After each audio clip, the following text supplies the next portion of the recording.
Our next speaker is Dr. Rick Kleiner, who's a shareholder in Picor. Going to talk to us about the office market, and he specializes in leasing and selling of investment office and medical properties.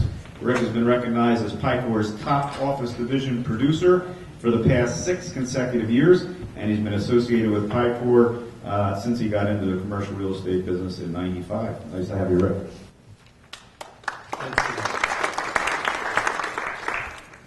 The doctor is not true. Let me say that. Nice to see a lot of friends here.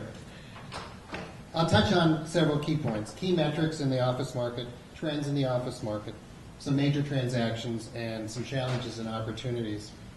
Vacancy rate is stubborn. It's staying about the same. And also on your table, I've left some copies of our fourth quarter snapshot, office snapshot. And even a further point, all of our Picor market research is available on our website. You can take a look at it, download anything you'd like on all the market sectors in which we're involved. So office vacancy is 12.2% at the year end of 2013, and it's staying pretty steady.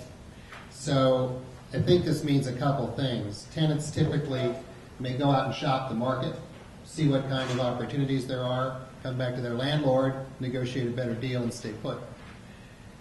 There's still a tendency to downsize. Or when the moves occur, it's because tenants can find an opportunity to move up from a Class C to a Class B space, perhaps at the same lease rate, and with some TIs involved and some opportunities, they'll move up to nicer space. Lease rate, as you see on there, Class B and C rates staying about $1,850 a square foot gross. It's a tenant's market. We do not see upward pressure.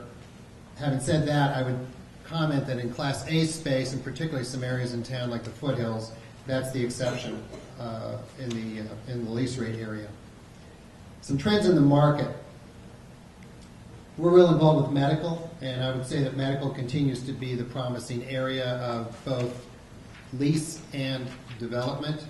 If it's a medical requirement that cannot find an existing space, that's where we'll see new construction.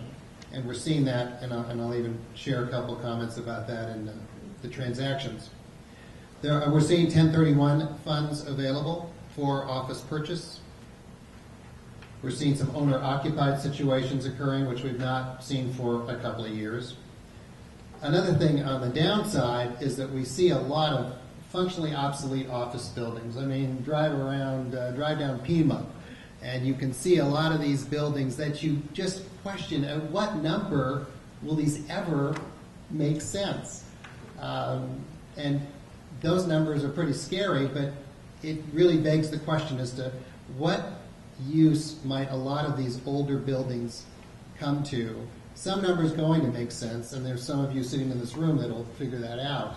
But that really is a topic that I think deserves more thought in terms of where this market will eventually land in the office area. Some transactions, not exclusively in the last 12 months, but some transactions that are of note. When you speak about distressed purchases and 1031 money, I would note that Principal Eddie Chernecki, typically brokered by Vast, just last August purchased 5700 East Pima, which is primarily a medical property. It's about 22,000 square feet. That was at $77 a square foot. The year before that, they purchased the property at 2122 North Craycroft in Hampton, about 40,000 square feet on about 3+ acres, and that was $25 a square foot for the building, for the square footage. I mean, it made sense just from the land perspective, but they've been able to very successfully split off. There were 3 buildings. They've split off one of those buildings and resold it as an investment property, I think in the range of $1 million. So that's an example of being able to take some of these distressed properties and make some lemonade out of them. Some owner-user sales. Interestingly, you might be aware, Truly Nolan just bought 432 South Williams Boulevard, about $2.5 million, about $93 a square foot. But there's also significant property. It's on 6 3/4 acres, so they may do some more construction there. Rick Engineering bought their building at Puente Nuevo, $3.5 million, about $207 a square foot. Medical sales, there was a $1 million transaction I brokered of an existing medical building, for instance, at Swan Corporate. Physician built it 10, 11 years ago. He was downsizing. Another physician bought it at $230 a square foot. So that's kind of top of the market in terms of what you might see, and I think that is what medical represents. And there was a sale, a pad sale that just occurred at Puente Nuevo at Alvernon and Fort Lowell. You're seeing a 6,300 square foot surgery center under construction there. The pad, fully improved pad, sold for $85 a square foot. Last, an investor purchase, the Arete building at 3194 Swan and Camp Lowell sold last summer at $230 a square foot, and that was a California investor looking to place his 1031 money outside of California and try to find a better opportunity in Tucson. Challenges and opportunities, I think as we comment in our market beat, there will be some mild improvement across the market. Job creation continues to be the key.